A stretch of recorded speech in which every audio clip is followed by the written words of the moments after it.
یہ صفت ایمان کو سیکھنا چاہیے. صفت ایمان کیا؟ بلکہ 6 کی 6 صفات جن کو 6 نمبر کہتے ہیں عرف عام میں، کہ اس کتاب سے استفادہ کرنا چاہیے، کہ ایک وقت اس کتاب سے ضرور پڑھو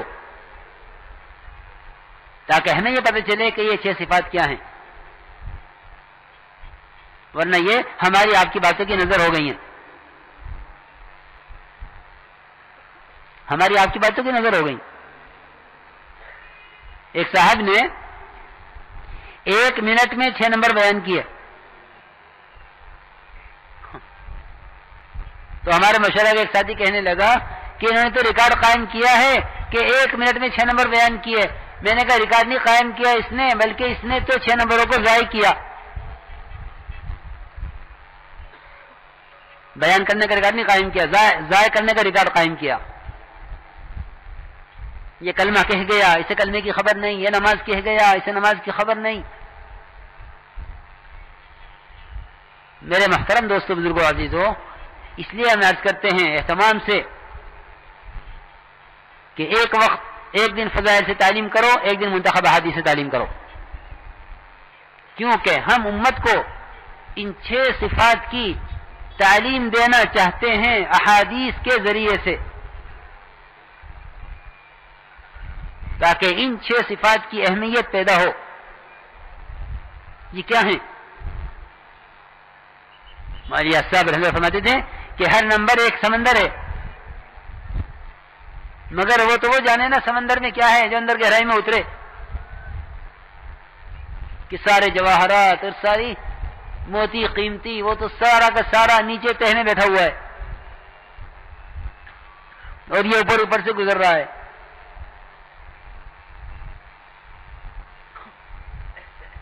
پھر صحیح روایتیں، تاکہ ہماری دعوت، ہماری بات پکی ہو، مدلل ہو. ورنہ ساتھی بیان کرتے ہیں اوٹ پٹانگ، پوچھو کہاں سے بیان کر رہے کہ سنا ہے، ہاں سنا ہے. علماء بات کو تولتے ہیں، پوچھتے ہیں، اور ہم بیان میں آزاد ہو گئے، ہاں کہ جو جی چاہ بیان کر دیا. کہ نہیں، پکی باتیں بیان ہونی چاہیے. اس لیے عرض کرتے ہیں کہ منتخب سے استفادہ کرو، گھر میں، مسجد میں، خروج میں، مقام پر، اللہ کے راستے میں نکل کر، ہر موقع پر جس طرح فضائل کی تعلیم کیا کرو، ایک وقت منتخب سے تعلیم کیا کرو. جہاں مسجد میں مسجد کی جو ہے دعوت تعلیم استقبال ہے، ایک وقت تعلیم منتخب سے ہو، ایک وقت تعلیم فضائل سے ہو، یا ایک دن منتخب سے ہو، ایک دن فضائل سے ہو، جیسا موقع ہو، تاکہ ہم فضائل کے ساتھ ساتھ یہ بھی سیکھیں کہ 6 صفات، 6 نمبر جو دعوت کی بنیاد ہے، اس کی کیا حقیقت ہے، اس کی کیا اصل ہے. اس کا سیکھنا بھی ضروری ہے. اس لیے میرے محترم دوستو، بزرگوں، ایمان کو ایمان کی علامتوں میں دیکھو کہ ایمان کی کیا علامت ہے، مومن کو کیسا ہونا چاہیے. حضور اکرم صلی اللہ علیہ وسلم نے نفاق کی اور ایمان کی دونوں کی علامتیں بیان کی ہیں. کہ نفاق کی علامت ہے کہ منافق بات کرے گا، جھوٹ بولے گا، امانت رکھواؤ تو خیانت کرے گا، اور وعدہ کرے گا تو وعدہ خلافی کرے گا. یہ نفاق کی علامتیں ہیں. ہم سمجھتے تھے کہ جب ایمان کمزور ہو جاتا ہے تو نفاق کی علامتیں خوبیاں بن جاتی ہیں. نفاق کی علامتیں خوبیاں بن جاتی ہیں. میرا عزیز دوستو اور بزرگوں، اگر اس طرح سے ایمان کے سیکھنے کو مقصد بنایا گیا تو اللہ کا وعدہ ہے کہ جو علم اور ایمان چاہے گا اللہ اس کو دیں گے. حدیث میں آتا ہے من یرید العلم والایمان یؤتیہ اللہ، جو علم اور ایمان چاہے گا اللہ اس کو دیں گے. یہ ہیں یقین کے سیکھنے کے اسباب. صحابہ کرام کا یہ معمول تھا کہ آؤ بیٹھو ایمان لاویں. میں تو ثابت کرتا ہوں کہ مساجد کی آبادی کے ذریعے سے مساجد میں ایمانیات کے حلقے قائم کرنا چاہتے ہیں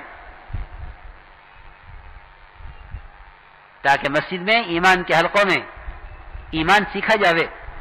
ان 4 راستوں سے اللہ کی قدرت کی نشانیاں، انبیاء علیہ السلام کے ساتھ اللہ کی غیبی مددیں، صحابہ کرام کے ساتھ اللہ کی غیبی نصرتیں، اور وہ حدیثیں جس میں ایمان کی علامت کو بیان کیا گیا ہے کہ آپ نے فرمایا کہ مومن نکیل پڑے ہوئے اونٹ کی طرح ہے. مومن نکیل پڑے ہوئے اونٹ کی طرح ہے کہ نکل پڑے ہوئے اونٹ کو جہاں چلاؤ گے وہاں چلے گا، جہاں بٹھاؤ گے بیٹھ جائے گا. میرے بزرگ دوستو عزیزو، جب یہ ایمان سیکھا جاوے گا تو پھر سب سے پہلی چیز جو مومن کے اندر آنی چاہیے وہ تقوی آئے گا، کیونکہ یہ تقوی کا کلمہ ہے، کلمہ لا الہ الا اللہ. ایک غلط فہمی یہ پیدا ہو گئی کہ دعوت تو دوسروں کے لیے ہے، غیروں کے لیے. ہم تو ہیں ایمان والے، ہمیں ایمانی کیا ضرورت ہے؟ بلکہ یہاں تک دیکھنے میں آتا ہے کہ اگر کوئی جماعت جا کر ایمان والوں کو دعوت دیتی ہے تو یوں کہتے ہیں کہ ہم تو آپ کی طرح ایمان والے ہیں، ہمیں کیوں دعوت دے رہے؟ ان کو دعوت دو جن کے پاس ایمان نہیں ہے. حالانکہ میرے محترم دوستو بزرگوں، ایمان کے لانے کا حکم ایمان والوں کو دیا ہے اللہ نے. غیروں کے لیے تو اسلام کی دعوت ہے، اسلموا تسلموا، بادشاہوں کو بھی، فقیروں کو بھی، عوام کو بھی، خواص کو بھی، سب کو. لیکن ایمان لانے کا حکم خود ایمان والوں کو. یا ایھا الذین آمنوا آمنوا، ایمان والو تم ایمان لاؤ، اللہ کا حکم ہے. حضور اکرم صلی اللہ علیہ وسلم نے اپنے صحابہ کرام کو ایمان کی تجدید کا حکم دیا ہے. صحابہ کرام نے عرض کیا کہ یا رسول اللہ، اپنے ایمان کی تجدید کیسے کریں، یعنی اپنے ایمان کو نیا کیسے کریں؟ آپ نے فرمایا کہ لا الہ الا اللہ کی کثرت سے. فرمایا اکثروا من قول لا الہ الا اللہ. اس کی کثرت کا کیا مطلب ہے؟ اس کی کثرت کا مطلب صرف اس کا ورد اور اس کا ذکر ہی نہیں ہے، بلکہ کلمہ لا الہ الا اللہ کی کثرت اور اس کا ورد، اس کے انوارات، اس کی برکات، اس کے اثرات، اس میں اللہ کا قرب، وہ سب اپنی جگہ ہے. لیکن جہاں اس کے ذکر کا حکم ہے وہاں اس کلمہ لا الہ الا اللہ کی دوسروں کو دعوت دینا بھی ہے کہ ایک وقت تو اس کلمے کے ساتھ کو لے کر اللہ کے ساتھ تنہا ہو جا، اور دوسرے وقت اس کلمے کے مفہوم کی دعوت کو لے کر ایک فرد کے پاس جا. صحابہ کرام کے دونوں کام تھے کہ اللہ کو تنہائی میں یاد کرنا اور اللہ کی مخلوق میں اللہ کا تعارف کروانا.